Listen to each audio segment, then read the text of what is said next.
नोटों के विमुद्रीकरण को लेकर के जिस तरह से सरकार का फैसला आया और जिस तरह से उसके विरोध में लोग हैं, और अगर आप एटीएम की लाइनों में देखें या फिर बैंकों की लाइनों में देखें तो लोग जिस तरह से परेशान हैं, आम आदमी जिस तरह से परेशान है, उसको देखते हुए यही कहा जा सकता है कि ये जो फैसला आया है वह बहुत ही जल्दबाजी में लिया गया फैसला है और इसको लेकर के सरकार की किसी भी तरह की कोई भी तैयारी नहीं थी। इसलिए आम जनता बुरी तरह से परेशान है। कई लोग ये भी बात कह रहे हैं कि ये सरकार का ऐसा फैसला है जिससे लोगों में बहुत खुशी है, लोग बहुत खुश हैं, इससे काला धन वापस आ जाएगा। और बहुत सारे लोग सोशल मीडिया पर भी नॉर्मल बातचीत में भी ये कह रहे हैं कि सेना हमारे लिए इतना कुछ करती है, सेना हमारे लिए लाइनों में लगती है, तो क्या हम एक बैंक की लाइन में नहीं लग सकते?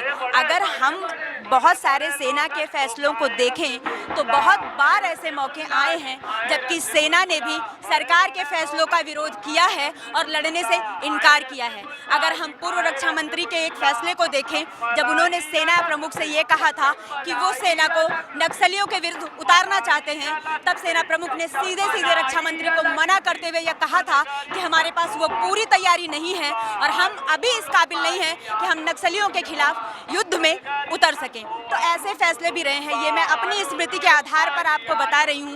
हो सकता है कि मेरी याददाश्त बहुत कमज़ोर हो, इसलिए आप इस तथ्यों की पुष्टि के लिए गूगल कर सकते हैं, गूगल से पूछ सकते हैं कि ये बात कितनी सच है और कितनी झूठ है। खैर जो भी हो, लेकिन जनता धीरे धीरे सड़कों पर उतर रही है। आम आदमी से लेकर के बुद्धिजीवी तक, स्टूडेंट तक, सब सड़कों पर उतर रहे हैं। मेरे साथ पूर्व छात्र नेता है, मैं इनसे बात करूंगी और जानने की कोशिश करूंगी कि ये फैसला कितना सही है और ये फैसला कितना आम जनता के हक में है। आपको क्या लगता है ये जो फैसला आया है ये आम आदमी के कितने हक में है और इससे काले धन पे कितना प्रभाव पड़ेगा?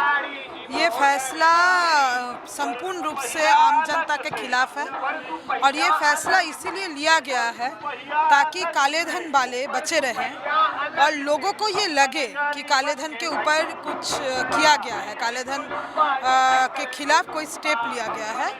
ये एक तरीके से कहा जाए तो सरकार का एक चाल है जनता को बुद्धू बनाने का। जनता जो खुद झेले उसी को बोला जा रहा है ये काले धन के खिलाफ एक स्टेप है। काला धन कोई ये यहाँ पे कोई बॉलीवुड का मूवी नहीं चल रहा है जहाँ पे प्रेम चोपड़ा जैसे विलेन सूटकेस में जो है नोट काले धन के रूप में रखते हैं। काला धन का बहुत कम हिस्सा शायद नोट के फॉर्म में रहता होगा और नोट के फॉर्म में सर्कुलेट होता होगा। काला धन का एक बड़ा हिस्सा रियल एस्टेट में, गोल्ड ज्वेलरी के गोल्ड के फॉर्म में या विदेशों के बैंक में है। स्विस बैंक में है, पनामा में है। पनामा पेपर लीक्स में हमारे सामने आ चुका है किन किन का नाम उसमें है। हम लोगों को ये भी याद आता है कि चुनाव से पहले यही मोदी जी और उनके पार्टी ने कहा था कि काला धन वापस लाएंगे। काला धन वापस लाना उनका वादा था। वापस लाना कहाँ से था? तो कहीं ना कहीं बाहर है। और ये जो फैसला है, ये फैसला किन लोगों के ऊपर सबसे ज़्यादा इम्पैक्ट कर रही है? जिनके पास पैसा हर दिन खाने जीने लायक पैसा रहता है, जो प्लास्टिक मनी यूज़ नहीं करते हैं, जो कैश से पेमेंट, जो कार्ड से पेमेंट नहीं करते हैं, कार्ड से हर दिनों का चावल दाल आटा नहीं खरीदते हैं, उनको इम्पैक्ट कर रहा है। जिसमें दिहाड़ी मजदूर है, जिसमें छात्र हैं, जिसमें लोअर मिडिल क्लास है। और ये जो बात है सबको पता है कि चाहे बूढ़े हो चाहे महिलाएं हो, जो कुछ नोट के फर्म में अपना पर्सनल कुछ सेविंग्स रखती हैं, अपने आज़ादी का छोटा सा विंडो उनके लिए, उनके ऊपर ये सबसे बड़ा हमला है। नहीं तो बताइए, खुश सब है। सारे बड़े मंत्री खुश हैं, नेता खुश हैं, बड़े बड़े जो इंडस्ट्रियलिस्ट हैं वो खुश हैं, जिनका नाम पनामा पेपर्स में है वो खुश है। दुखी है तो बस आम जनता दुखी है। तो ये तो सर्जिकल स्ट्राइक आम जनता के खिलाफ है और ये काला धन बचाने के लिए है, ये हम मानते हैं। अगर हम प्रधानमंत्री नरेंद्र मोदी के जापान दौरे के समय दिए गए भाषण को देखें और जिस तरह से वो एक्सप्रेस कर रहे थे, ठीक है, मैं मान लेती हूँ कि ये फैसला एक वक्त के लिए मैं मान लेती हूँ कि चलिए दूरगामी परिणाम हो सकता है और जो भी है वो एक अगर दरकिनार कर भी तो जिस तरह से वो एक मजाक उड़ाने वाले लहजे में बोल रहे थे कि बेटी की जिनकी शादी थी और जिस तरह से उन्होंने हाथ को किया, उसके बाद जब वो देश में आए तो जिस तरह से वो कह रहे थे कि जनता मुझे दुआएं दे रही है, मुझे आशीर्वाद दे रही है। आपको क्या लगता है कि एक प्रधानमंत्री के पद पर बैठे व्यक्ति को इस तरह बयान या इस तरह के लहजे में अपनी बात को रखना क्या शोभा देता है? क्या आम जनता सच में इस फैसले को स्वीकार कर रही है? देखिए, बूढ़े लोगों का मौत हो रहा है, लाठीचार्ज हो रही है, जहाँ पे लोग अपना ही पैसा निकालने के लिए बैंक के कतार में खड़े हैं, एटीएम में पैसा नहीं है, लोग मजबूर हो रहे हैं मॉल लूटने के लिए, जहाँ पे वो चावल आटा लूट रहे हैं, लोग भूखे हैं, दुकानें खुल नहीं रही हैं, जो फल सब्जी किसान उगाते हैं वो खराब हो रहे हैं।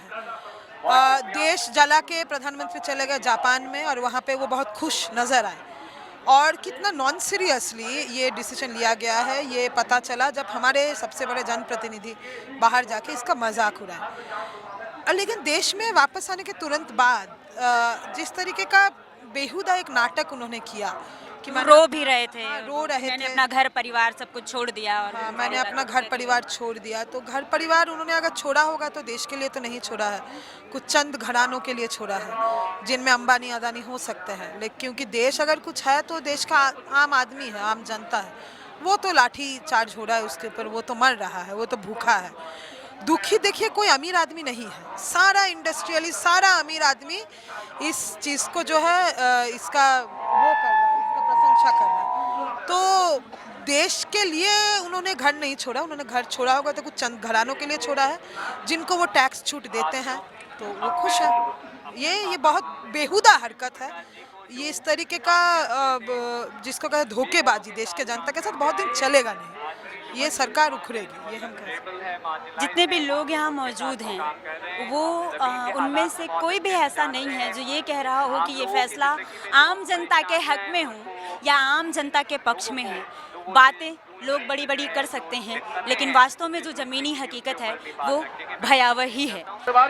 फिलहाल हम सामाजिक कार्यकर्ता शबनम हाशमी जी के साथ हैं, इनसे सवाल पूछेंगे और इनसे जानने की कोशिश करेंगे कि ये जो फैसला आया है ये फैसला कितना आम आदमी के हक में है और काले धन को कंट्रोल करने में ये फैसला कितना कारगर सिद्ध होगा। मैम, क्या लगता है आपको जो ये फैसला आया है, ये जिस तरह से 500 और 1000 के नोट अचानक से बंद किए गए, इससे आम जनजीवन पे कितना प्रभाव पड़ रहा है और वास्तव में काला धन पे कितना असर पड़ेगा? क्योंकि ये हम सब जानते हैं कि अगर हम आंकड़ों की बात करें तो कैश में सिर्फ 6% काला धन है, बाकी तो सारा अलग अलग तरह से सेटल्ड है। तो अब क्या लगता है आपको इससे काला धन पे कितना असर पड़ेगा और आम जनजीवन पे कितना असर पड़ेगा?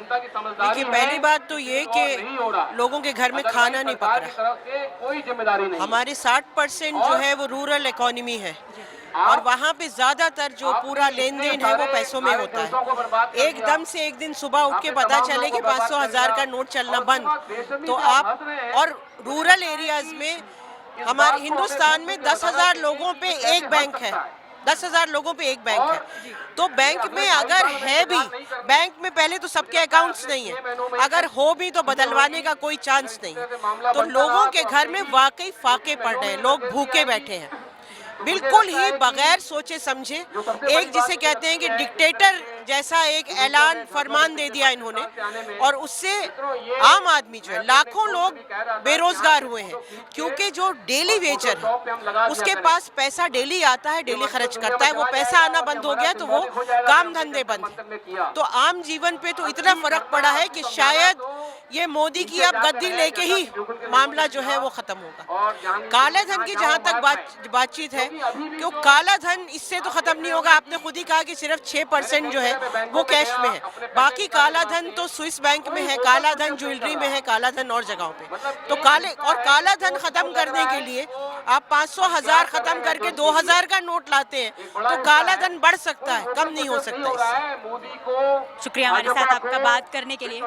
अगर हम देखें, अगर हम एक स्तर पे बात करें और देखें तो रातों रात जो रिजर्व बैंक ये कहता है कि मैं धारक को इतने रुपए अदा करने का वचन देता हूँ, वही रिजर्व बैंक या वही सरकार आधी रात के बाद ये ऐलान करती है कि 500 और 1000 का नोट रखना गैर कानूनी है। अगर हम बात करें समस्याओं की, लोगों से जुड़ी समस्याओं की, सरकार की लोकतंत्र के प्रति जवाबदेही की, तो यह सरासर आम जनता के साथ धोखाधड़ी है, आम जनता के साथ विश्वासघात है।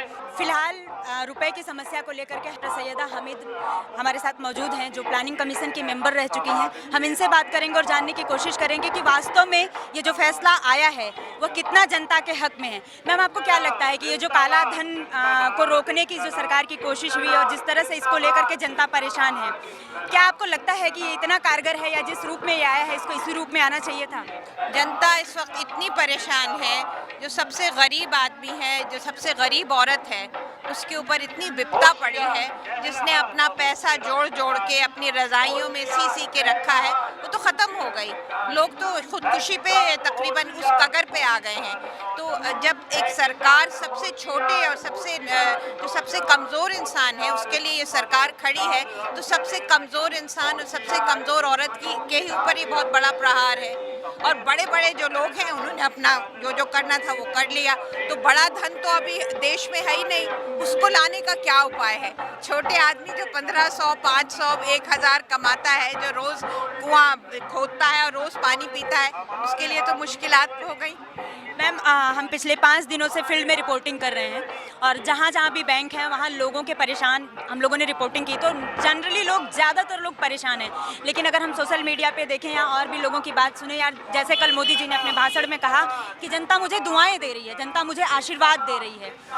क्या लगता है आपको कि ये जो स्थिति है, अरुण जेटली के बयान को भी देखें अगर, तो उन्होंने कहा कि कम से कम 2-3 हफ्ते इस स्थिति को सुधरने में लगेंगे, लेकिन अगर फील्ड की रिपोर्टिंग के हिसाब से कहूँ तो मुझे नहीं लगता कि ये 2-3 हफ्ते में सुधरने वाली स्थिति है।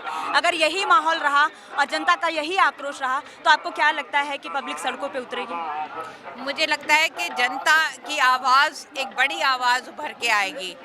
ये तो एक छोटी आवाज़ यहाँ सुन रहे हैं, मगर क्योंकि ये पूरे देश में एक लहर दौड़ रही है, अगर ये लहर एक बहुत बड़ा सुनामी हो गई तो फिर तो दुनिया बदल सकती है ना, दुनिया तो बदल सकती है। हमारे साथ नवनीत जी हैं, जो फिलहाल दिल्ली में लगभग पिछले 15 सालों से बेघर लोगों के लिए काम कर रहे हैं। हम इनसे बात करेंगे और जानने की कोशिश करेंगे कि इस फैसले का कितना असर उन लोगों पे पड़ रहा है जो बेघर हैं। नवनीत जी, ये जो फैसला अभी 1000 और 500 की नोट को इमीडिएट बंद करने का आया है, आप बेघर लोगों के साथ काम करते हैं, आप मुझे ये बताइए कि ऐसे लोगों पे जिनके पास घर तक नहीं है, जिनके पास अपनी वोटर ID कार्ड्स नहीं है, जिनके पास ऐसी कोई सुविधा नहीं है, तो बैंकों की सुविधा भी उनके पास नहीं होगी, वो किस तरह की समस्याओं से जूझ रहे हैं? देखिए, यहाँ बहुत सारी कैटेगरीज हैं हमारे यहाँ दिल्ली में। झुग्गी में लोग रहते हैं, बाकी घरों में लोग रहते हैं, लेकिन ये एक ऐसा तबका है कि जिनका बिल्कुल ही वो ज़मीनी स्तर पे हैं और मेरे ख्याल में उनके सर पे छत भी नहीं है सर पे, और एकदम सड़क पे रहते हैं। सबसे पहली प्रॉब्लम तो ये आती है कि वो काम नहीं है उनके पास, काम मिलता नहीं है कहीं। दूसरी बात ये कि अगर काम मिलता भी है कहीं तो छोटा छोटा काम है वो, जैसे थोड़ा ठिया लगा लिया, मूंगफली बेच ली या फिर कंघी रुमाल वगैरह बेच लिए। तो जिस दिन से ये नोट बंद हुए हैं 100 और अपना 500 और 1000 के, तब से लेकर के उनका एकदम सारा चीज़ ठप हो गई है। वो परेशान है, उनको एक बहुत बड़ा धक्का लगा है। आप देखिए, जब नॉर्मल पब्लिक को इतनी परेशानी है तो उनके क्या हालात होंगे। वो परेशान है, वो ना तो बैंक में है कहीं उनका, ना वो ATM पे उनका कुछ है, वो तो सबसे ज़्यादा परेशानी उनको हो रही है। अभी ये जो फैसला आया है, आपको क्या लगता है कि इससे काले धन को रोकने में कितनी सफलता मिलेगी और ये फैसला कितना कारगर सिद्ध होगा, या ये फैसला जिस तरह से आया, क्या इसे और बेहतर तरीके से लागू किया जा सकता है? बिल्कुल बेहतर तरीके से लागू किया जा सकता था। इनको पहले प्लानिंग करनी चाहिए थी। एक तरीका होता है कि बेशक वो सीक्रेट था, एकदम से करना पड़ता है, ठीक है, काले धन का मैटर है, लेकिन बहुत बड़ी उसमें गलती हुई है। और इस तरह की गलती हुई है कि जो मेरे ख्याल में आम नागरिक भी समझता है। तो प्रधानमंत्री तो उनका पूरा काफिला है, पूरे देश को संभाल रहे हैं, तो बहुत बड़ी गलती ये हुई है कि कोई प्लानिंग नहीं थी। जो हमें लगता कोई प्लानिंग नहीं थी, एकदम से उसको थोप दिया गया लोगों के ऊपर। और काले धन का जहाँ तक मैटर है, हमें ये लगता है कि ये तो दबाने वाली बात है, कुछ अपने लोगों को बता दिया और बाकी के लिए परेशानी है। ये इतना अफरा तफरी में इस फैसले को लाने के पीछे आपको क्या लगता है, क्या हो सकता है? मेरे ख्याल में कुछ वोटिंग आगे आ रही है, वो उसका भी एक प्लानिंग है। और दूसरा शायद दूसरे लोग परेशान होंगे, लेकिन इनकी पार्टी परेशान नहीं होगी क्योंकि उन्होंने अपना काम कर लिया है और बाकी लोगों के लिए दिक्कत होगी, चाहे राजनीतिक लोग हों, आम पब्लिक हो या फिर हमारे बेघर साथी लोग हों, उनके लिए ज़्यादा दिक्कत है। तो इस तरह से अगर हम देखें तो वो लोग बहुत ज़्यादा परेशान हैं जो या तो बेघर हैं या तो बाहर से आए हुए लोग हैं जो यहाँ रोजी रोटी की तलाश में आए हैं, जिनके लिए रोज कुआं खोदना और रोज पानी पीने जैसी हालत है। वो किस कदर जाकर के 4 से 5 घंटे लाइनों में लगेंगे। नोट भी बदलवाने की जो बात है तो ना उनके बैंक में अकाउंट ही नहीं है, तो वो कहाँ नोट बदलवाएंगे और किस तरह से अपने परिवार को पालेंगे।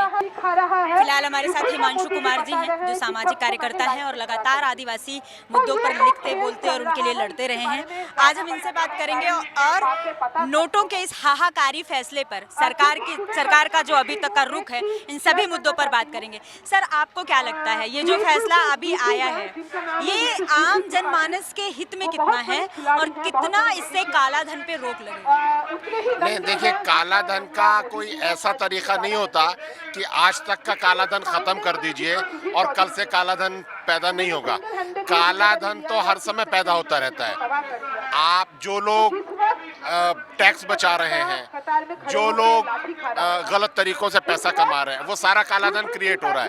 तो ऐसा बिल्कुल कभी नहीं हो सकता कि आप आज तक का सारा कैश बंद कर देंगे और सारा काला धन खत्म हो जाएगा। ये तो जनता को बेवकूफ बनाया जा रहा है। मान लीजिए, मैं उदाहरण देता हूँ, कोई माइनिंग कंपनी है, वो जितना माइनिंग कर रही है उसका आधा शो कर रही है। वो आधा जो माइनिंग कर रही है वो करोड़ों रुपया कालाधन क्रिएट हो रहा है और पूरा सिस्टम उसकी मदद कर रहा है। तो एक ऐसा सिस्टम जो काले धन की मदद करता हो, उसमें आप ये कहें कि हम कालाधन खत्म कर देंगे, ये बहुत बड़ा मजाक है। और ये जो फैसला लिया है, मुझे लगता है ये यूपी का इलेक्शन जीतने के लिए मायावती को का जो पैसा है वो खत्म करने के लिए ये उन्होंने चाल चली है कि मायावती के पास जो चंदा है वो खत्म हो जाएगा और हम यूपी जीत लेंगे। क्योंकि अगर बीजेपी यूपी इलेक्शन हार जाती है तो वो आगे फिर सरकार नहीं बना पाएगी भारत में कहीं भी, केंद्र सरकार भी उसकी गिर जाएगी। आप बहुत लंबे समय से आदिवासी क्षेत्रों में काम कर रहे हैं, आप वहाँ की हालत से और वहाँ के लोगों की हालत से बहुत अच्छी तरह वाकिफ हैं। मैं ये जानना चाह रही हूँ कि देश का ये जो फैसला आया है, हम दिल्ली जैसा शहर में देखें जहाँ हर 2 कदम पे बैंक है, हर 10 कदम पे एटीएम है, वहाँ लोगों की इतनी लंबी लाइन है, तो गाँव की या आदिवासी क्षेत्रों की या जो दलित बाहुल्य क्षेत्र हैं उनकी जो स्थिति हम सब जानते हैं कि बहुत बुरी है। उन पर इस फैसले का कैसा असर पड़ेगा? देखिए, जो दिहाड़ी मजदूर हैं उनको दिहाड़ी नहीं मिल रही है और वो समझ लीजिए वो तो भूखे हैं। अगर दिहाड़ीदार को रोज की दिहाड़ी नहीं मिलेगी तो वो कैसे अपना पेट भरेगा, अपने बच्चों का पेट भरेगा? तो वो मुझे खबरें मिल रही हैं कि लोगों को मजदूरी नहीं मिल रही है और वो बहुत तकलीफ में है। देश में सबसे ज्यादा जिन लोगों की संख्या है जो दलित पिछड़े तबकों के से हैं, जो आदिवासी हैं, जो जगह जगह पर मजदूरी करते हैं, जो जगह जगह पर खेतों में काम करते हैं या दिहाड़ी मजदूरी करने वाले लोग हैं, वो इस फैसले से बुरी तरह से त्रस्त हैं, बुरी तरह से परेशान हैं। कैमरामैन रैन के साथ मैं श्वेता यादव, नेशनल दस्तक, नई दिल्ली।